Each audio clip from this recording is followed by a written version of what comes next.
తెల్లవారితే చక్రవర్తి అయి రాజ్యమునేలే రామయ్య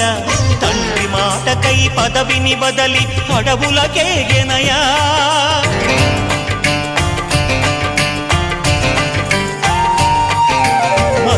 జనులను కావగ వచ్చిన మహావిష్ణు అవతారమయ ఆలిని రక్కసుడపహరించితే ఆక్రోశించెనయా అసురుని త్రుంచి అమ్మను తెచ్చి అగ్ని పరీక్ష విధించెనయా సాగలి నిందకు సత్యము చాటగ కులసతినే విడనాడెనయ నా రాముని కష్టం లోకంలో ఎవరూ పడలేదయ్యా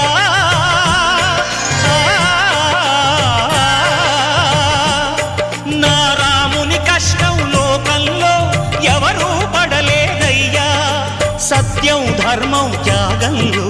అతనికి సరిలేరయ్యా కరుణా హృదయుడు శరణను వారికి అభయమొసగునయ్యా